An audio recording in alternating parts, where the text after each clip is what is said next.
AITA for telling my daughter of course she could move in with me without talking to my wife first. I have been married to Nora for about 5 years, together for 7, and she has a daughter who is 10. I have a 16-year-old daughter, Ria, from my first marriage, who lives in another state with her mom, as she has for the last 8 years.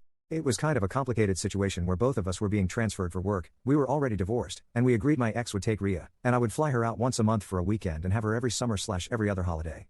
It was a hard decision, but the three of us have made it work and are very happy. Nora has also always said she loves Ria like she's her own, and I have never thought she was lying until recently.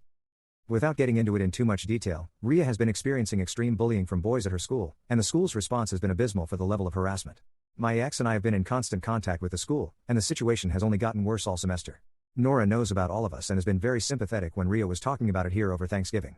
My ex and I have been planning on sending Ria to a private school in the area next semester. There's only the one public and one private one in the area. Things have apparently gotten worse since winter break started, and the boys have ramped up the bullying. Ria called me the other day, completely devastated. My ex was around, but basically, she doesn't see an end in sight, even with going to the new school. The parents and school have been useless, and she doesn't want to keep living like this. She asked if it would be possible to come and live here, basically switching the schedule. I told her, of course, we could, that we would do everything in our power to help her with this. I talked to my ex a little after speaking to Ria, and while she's completely devastated about everything, she sadly agreed. She has said she's working on exploring the possibility of transferring to my area or even getting a new job, but agrees with me that Ria needs to get out of this situation before the new semester begins. After that call, I immediately called Nora to discuss with her. Even though she's been sympathetic to everything, she completely lost it at me, telling me that I should have said no until I talked to her. She said this was too much of a change for her daughter and would disrupt our home too much, and as my wife, she should have a veto on it. I was shocked and honestly appalled, and told her she was being unreasonable. I wasn't going to tell my traumatized daughter she couldn't live with me because I needed my wife's permission.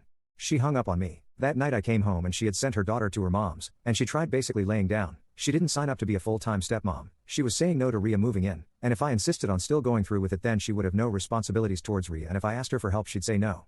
I basically told her this was ridiculous, goes against everything she agreed to when we got together, and if that's how she wanted to be, I would reconsider many things I had agreed to, such as her being a SOM starting next year.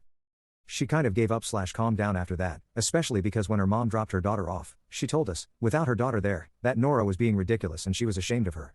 I thought that would be the end of it, but she's been bringing it up to some of our friends, and a few of them have agreed with her. Although it seems like she's stopped fighting it, she still insists that she wants no responsibilities towards Ria, who drives, does her own laundry, and is an independent young lady anyway, and that any decisions regarding Ria, especially financial ones, need to go through her before I say anything to Ria or my ex. I haven't even asked her for help, and have been working on registering Ria for school and finding her a therapist in the area myself. I'm starting to think this marriage is doomed, but I'm wondering if I'm in the wrong about what I did.